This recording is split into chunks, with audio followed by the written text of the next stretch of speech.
And the next step for me is see how can Միջազգային քրեական դատարանի նախկին գլխավոր դատախազ Լուիս Մորենո Օկամպոն արհեստական բանականության միջոցով ծրագրել էր լայնածավալ ապատեղեկատվական արշավ Ադրբեջանի դեմ։ Խոսքը վերաբերում է ճնշման կառուցված համակարգի, որում ներգրավված են հայկական լոբին, եվրոպացի քաղաքական գործիչները եւ Սփյուռքի ֆինանսավորումը, ներառյալ Ռուսաստանի բիզնես շրջանակները։ Նշվում են Սամվել Կարապետյան եւ Ռուբեն Վարդանյան անունները, ինչպես նաեւ անանուն ֆինանսավորման սխեմաները։ Արձանագրություններում Օկամպոն խոսում է արհեստական բանականության նախագծերի վրա աշխատանքի մասին Սան Պաուլոյի համալսարանի հետ համագործակցությամբ եւ քննարկում է ակադեմիական արտադրանքը, մեդիայի, սոցիալական ցանցերի եւ քաղաքական գործիչների վրա ազդեցության գործիքի վերածելու հնարավորությունները։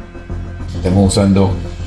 la física moderna. Հիմնականում մենք օգտագործում ենք ժամանակակից ֆիզիկա եւ արհեստական բանականություն, մոդելավորելու եւ փորձելու կազմակերպել գլոբալ կարգը եւ գլոբալ անկարգությունը։ Այսպիսով Բրազիլիան ֆինանսավորում է այս գործը։ Մենք ունենք սուպեր համակարգիչներ, որոնք աշխատում են դրա վրա, եւ հետո մենք ասացինք՝ եկեք զբաղվենք Լեռնային Ղարաբաղով, քանի որ ես շատ տեղեկատվություն ունեմ։ Մենք աշխատում ենք Լեռնային Ղարաբաղի վրա։ Հիմա ես դա դիտարկում եմ որպես ակադեմիական արդյունք։ Դա ակադեմիական նախագիծ է, եւ ես պետք է դրանից առավելագույն օգուտ քաղեմ։ Այդ պատճառով ես փորձում եմ ստեղծել տրանսահմանային ընկերություն, որը մեր կողմից այստեղ արտադրվող տեղեկատվությունը կվերածի մի բանի, որը կհասնի որոշումներ ընդունող քաղաքական գործիչներին։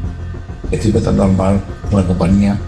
Այս վերծանումներից հետևում է, որ Օկամպոն եւ նրա գործընկերները ծրագրել էին Ադրբեջանի դեմ կիրառել մեխանիզմներ, որոնցում օգտագործվում են դիփֆեյքեր եւ այլ տեխնոլոգիական մանիպուլյացիոն գործիքներ։ Այսպիսով Օկամպոն այլևս հանդես է գալիս ոչ միայն որպես հայկական լոբիստ, այլ նաեւ որպես հիբրիդային գործողության ճարտարապետ։